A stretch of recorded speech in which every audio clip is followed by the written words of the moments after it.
Michael Keohan is basking in the morning sunshine with a group of local Folkestone Conservatives to find out what they think about it all. A mini hustings, if you like. Michael, now we'll get into the juice of all of this. First of all, you better remind us, who are the runners and riders so far this morning?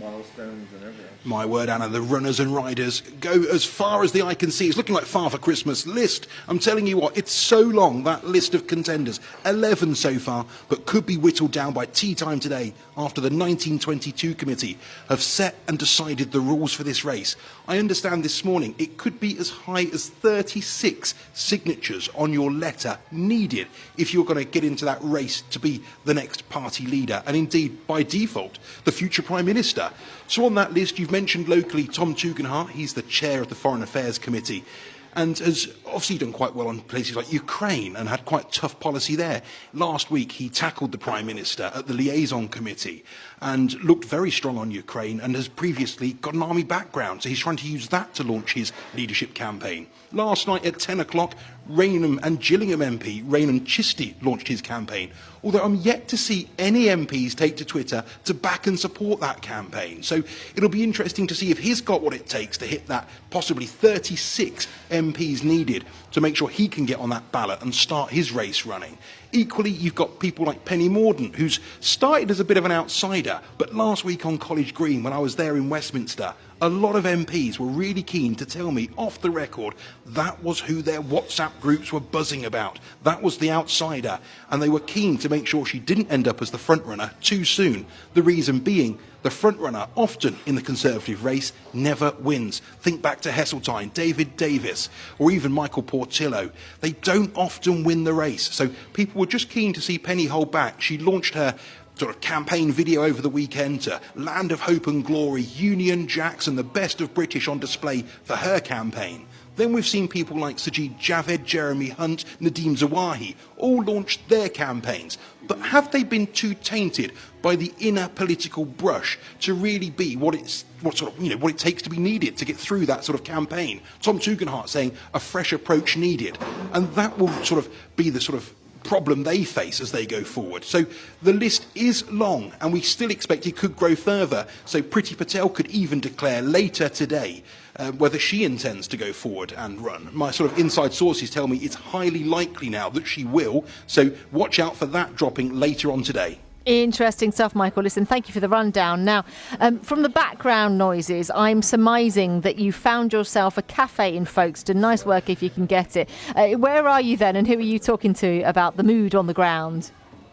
So I'm in Folkestone at a place called the Leas Cafe. It's sort of adorned by lovely books. As I look out the window behind me, Anna, I can see the sea, one of the border force vessels, just sailing through, just keeping an eye down there. But equally, I'm sort of joined by local grassroots Conservatives. I'm joined by Stephen James. Now, he's the association chairman down here at Folkestone and Hive. Council leader David Monk, and I'm equally joined by Kieran Leigh. Now, he's a young Conservative down here in Folkestone and understands exactly what people are looking for. As Council leader, I'm going to start with you, David Monk. Who are you hoping to sort of be the next Conservative Party leader, and by default, the future Prime Minister? Penny Mordaunt. Stephen James, as the local association leader, who are you looking for? I really like the look of Nadeem Zahawi, but Tom Tugendhat as well he's a good man. And Kieran, who are you backing? I think Penny Mordaunt has what it takes. So quite clearly, Penny Mordaunt versus Nadeem Zawahi. Council leader David Monk, why do you want to see Penny Mordaunt go through? Just listen to her manifesto, and what she's saying is, and she ticks all the boxes as far as I'm concerned. She's taken away the willy waving by being the woman in there. She's a team builder and not an egotist. I think she's right for the LGBT. She ticks every box, and I think she'll make an excellent Prime Minister. Having said that, I think Nadeem would be good as the Chancellor. So you think keep him down there at number 11, Nadeem Zawahi, you think that's where he's best serving the country? Yes, he comes he started off as a councillor in Wandsworth, which was one of the best controlled financial councils in the country. Keep him as financial sort of purse string controller, he says. Stephen James, your thoughts? You want him as leader? No, I disagree. I absolutely think he should be leader. And, one of the main reasons I think I really like him is that aspirational story. He came here as a refugee. He came here with nothing, not able to speak English, not able to write. He's gone through those struggles. He's a self-made man. He's an entrepreneur. He's made his own money. And now here he is knocking on the door of number 10. And I'd love to see him smash that door down. And it's one of the things that gets levelled at us all the time as Conservatives, that we somehow dislike refugees, and we don't want to encourage people to do well in this country. And it's absolute rubbish. We have got the most ethnically diverse and gender diverse and groups of leaders looking to get into number 10. I think it's a real reflection of our party. You mentioned there a refugee background, couldn't read and write, made his way through. But the country's facing a cost of living crisis. There's problems in Ukraine. Do we need an X Factor type sob story for this? Is that what we're looking for a future Prime Minister? Or do you think he can actually do what you say? No. I'm not saying it for that reason at all, but who doesn't love X Factor as well, though? Well, what I am saying is that, I want somebody who has lived and breathed that aspirational message, that it does not matter where you have come from in life, you can do the absolute best in the world. And he's doing that. He's lived it and he's doing it. Penny's got that too. Don't forget that she doesn't come from a privileged background. She went to a comprehensive school. She was a carer looking after her parents. She too has aspired and picked up the Conservative mantra. Kieran, you're a young Conservative down here in Folkestone. Why Penny Mordaunt for you? What do you see in her for your future? Yeah, absolutely. I think more than anything, service runs through her veins, right? Even now she's Royal Naval Reserve. And I think more than anything, and we saw this in her campaign video, is that she focused on higher values. She didn't just focus on policy, which is incredibly important, but also I think she's a team builder. She can have a good team around her, a team that trusts her, and I think that's really what matters in leadership. It's not just about the person sort of front and centre, it's about who is in all the departments, who are the ministers, who are the people that get government running day to day. And I think she can build a team around her. She's a unity candidate. And I think she's just, as a person, really rather impressive. Stephen James, you're down here on the ground. You're the local association chair. If it wasn't to be Nadeem Zawahi, who's your second choice? I wouldn't look any further than Tom Teagan. I mean, he's a local man, a Kent MP. How amazing would it be to have a Kent MP in number 10 as well? And second to that, I mean, he was in the military. He was in the intelligence corps, which is the part of the army that I served in as well. Served in Afghanistan at the same time as him, actually. And we talk about service, and we talk about the things that service people bring, not just to politics, but also to business, integrity, selflessness, teamwork, all those things he's got in spades. And we had him down here a couple of months ago for our spring lunch, and he was hugely impressive in terms of the way he spoke, his knowledge, the way he was considered in everything he said. And that's what we need in a world leader. We need a statesman. Council leader David Monk, what do you think to the other local boy, Raymond Chisty, entering the race at 10 o'clock last night? Do you think he's got much hope at going much further? No. Why on earth has he done it? I don't know. Perhaps he just wants to get his name in headlights.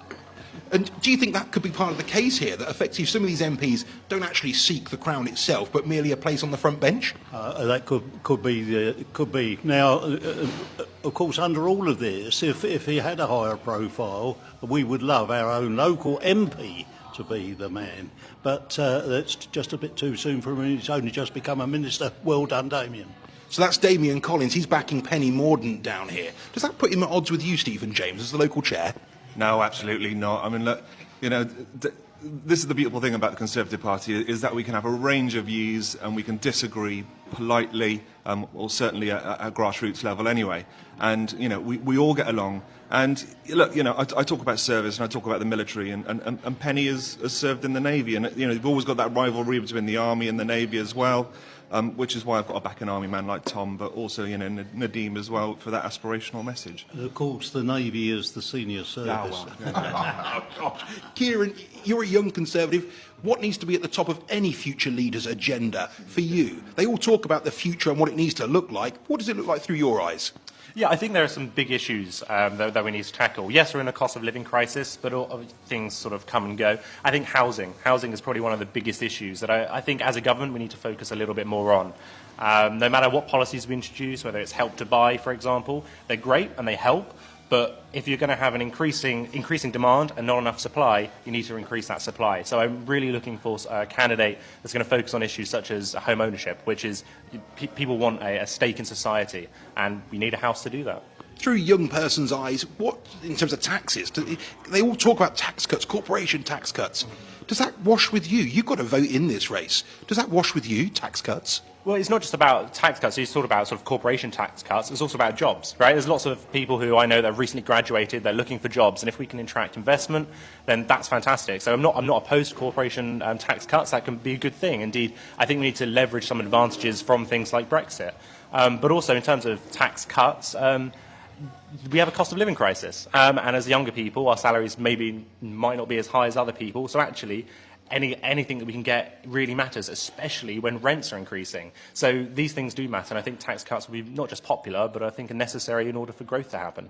Stephen, one of the front runners at the minute is Rishi Sunak. Has he got much chance, or is he going to follow the similar fate to other Conservative front runners previously and effectively fall before the race has begun? Look, I think Rishi's got a huge chance. He's slick, he's polished, but that might also be his downfall. He's too polished. And one of the things that people liked about Boris was that what you saw is what you got with him.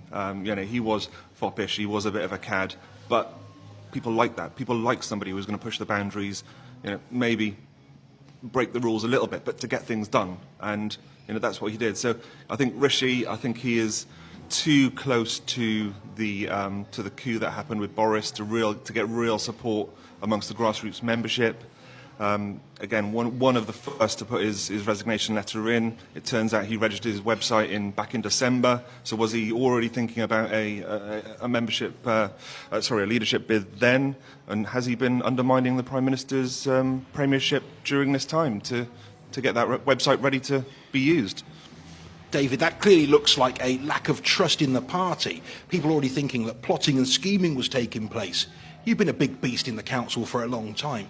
Do you think that actually trust is really at the heart of what matters here, uniting the Conservative Party? If they can't trust each other, how are they going to work together to solve cost of living crisis, problems like the Ukraine?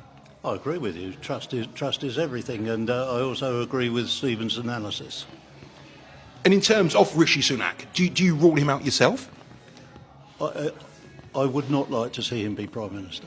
Why? He is not overly all representative of the country.